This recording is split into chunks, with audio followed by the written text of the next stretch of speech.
Okay, thanks everybody. Thanks for joining me in this very hot room. I know it's been a long day. I'm here to talk about the Proof of Stake Alliance. And I think it's a very interesting time in the space as it pertains to stakeable assets and some very unique issues that come from them. And for me as a lawyer, I think it's a great opportunity to kind of get ahead of this issue and actually, create some favorable legislation and maybe some, long-lasting effects in the space. It's done a lot for me. So let's talk about what that is.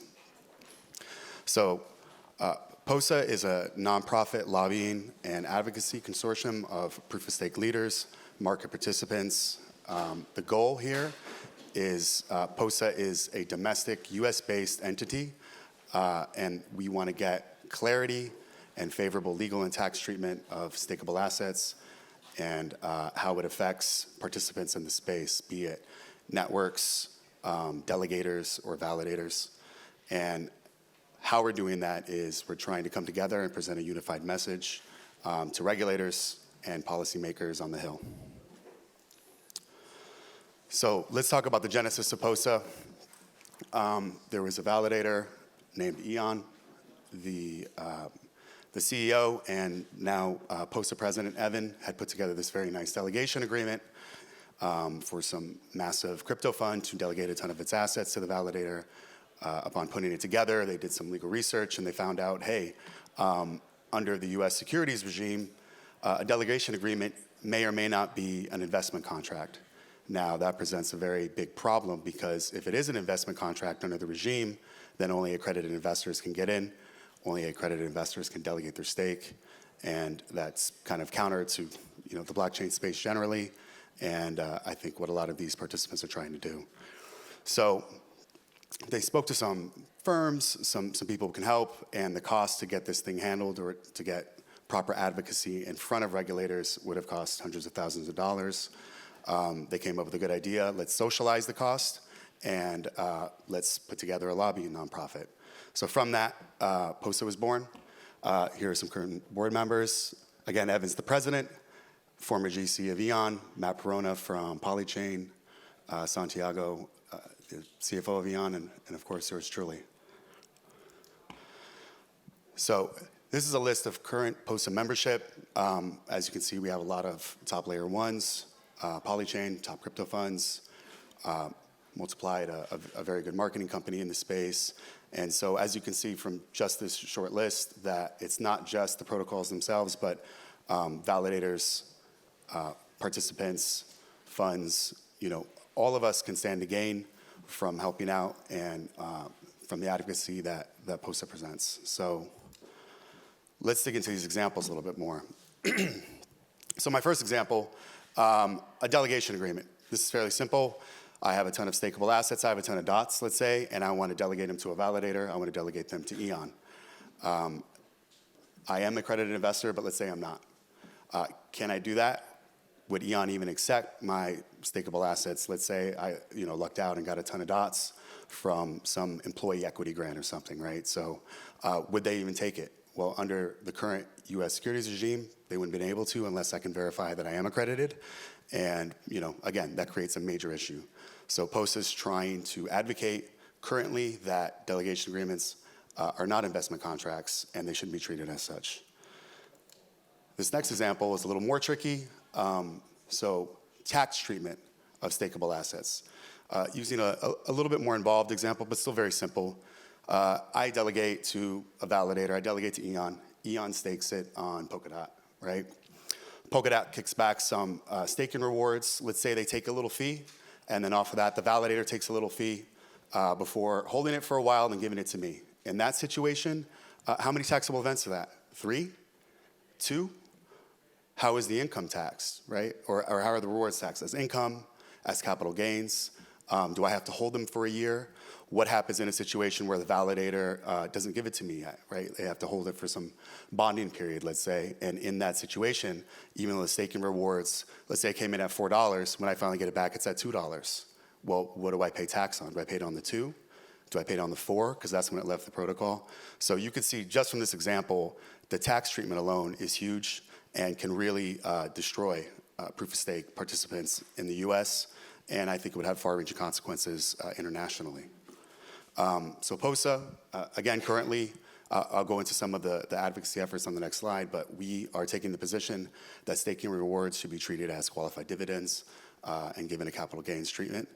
And we also want to advocate that the delegator, upon receipt, should be taxed on whatever the value of the asset is then. So let's go into just a little bit of what we've been doing. Going back to the two examples, tax treatment, we are working with a major law firm to put together some documentation, an opinion letter that stakeable assets, again, should be given capital gains, qualified dividends. We're going to use precedent.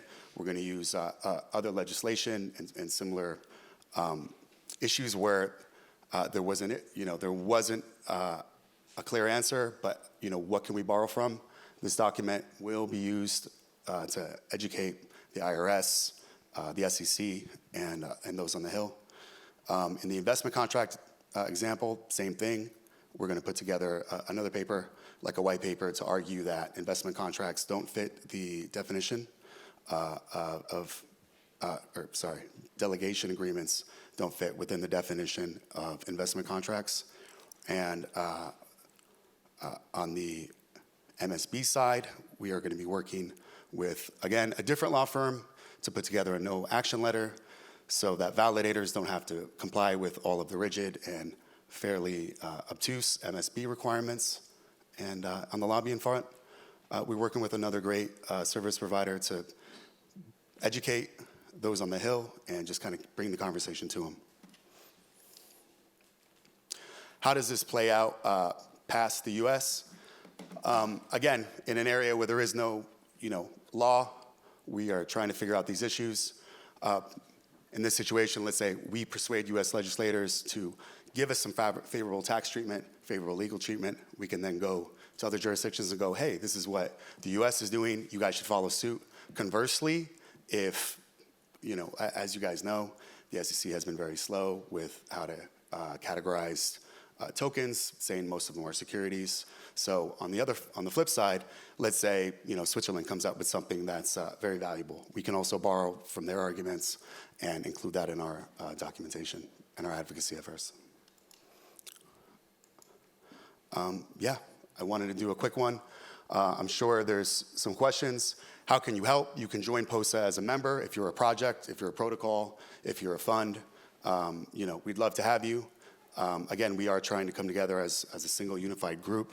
The Blockchain Association is great, and they have done a lot for the space in the US, but we wanted to come together and just focus on this one narrow issue. If you're an advisor, if you have some value you can bring to the group, we'd love to have you. If you want to just get more information, you can contact me. That's my stuff there. And so I'll open up to questions. So any thoughts on the UBIT issue for traditional VC funds? And what's UBIT? Again. So any thoughts on the UBIT issue for traditional VC funds? Basically a clause that says that they can't be earning any income that's not capital gains. Yeah, so I mean, again, the tax treatment example, I even kind of unpacked that a little bit more. There's a ton more of issues like that.